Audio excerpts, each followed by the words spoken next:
शेतकऱ्यांना दिलासा मिळावा म्हणून शेतकऱ्यासाठी केंद्र सरकारने हमीभावाने खरेदी करण्यासाठी नाफेड मार्फत खरेदी चालू केली आहे। मात्र मागील 8-10 दिवसापासून आपण बघू शकतो सध्याच्या परिस्थितीत जे मी नाफेड केंद्रावर आहे, राजगाव हे नाफेड केंद्र आहे, यासोबतच वाशिम जिल्ह्यात हे 25 नाफेड केंद्र असून या ठिकाणी मोठ्या प्रमाणात शेतकऱ्याचा शेतमाल हा पडून राहिलेला आहे।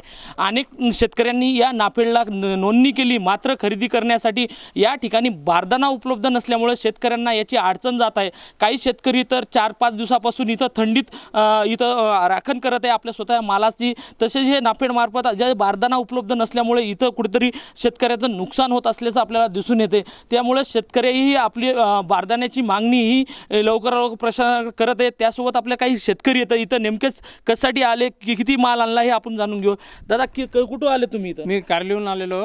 मी 4 दिवस झाले इथं 106 पोते सोयाबीन घेऊन आलेलो, पण इथं बारदाना उपलब्ध नसल्यामुळं रात्रंदिवस आम्हाला इथं राखण मालावर राहायचं काम पडावं लागलं। तरी शासनानं बारदाना लवकरात लवकर केंद्र चालकाले उपलब्ध करून द्या आणि शेतकऱ्याचा माल केंद्र चालकमधून घ्या तयार आहेत, काही विषय नाही। केंद्र चालकाच्या यातनी काय करणार आहे, बारदानाच नाही।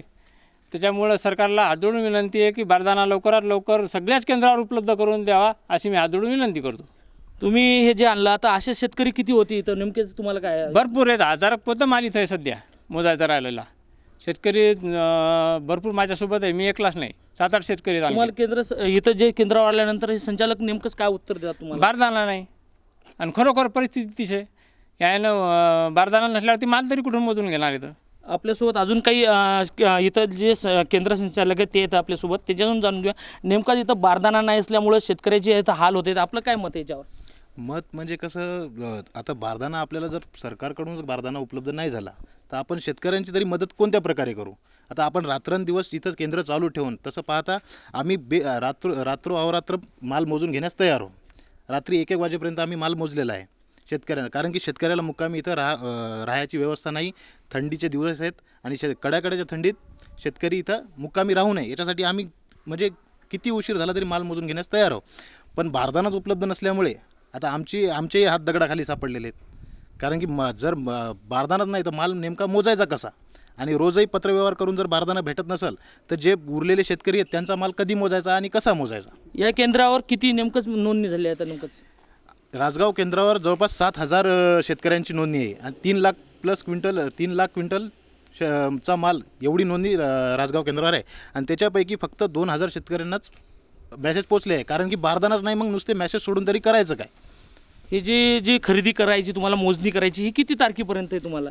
12 तारखेपर्यंत, 12 जानेवारीपर्यंत। आणि त्याच्यात आता आजची 8 तारीख म्हणजे अवघे 4 दिवस शिल्लक आहेत।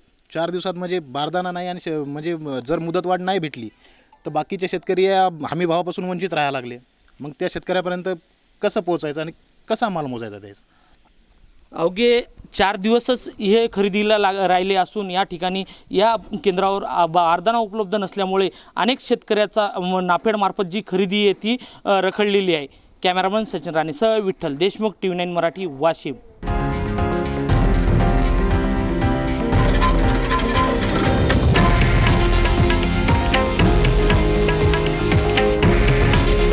हे आहे देशातील नंबर 1 न्यूज नेटवर्क आणि आपण पाहत आहात TV9 मराठी।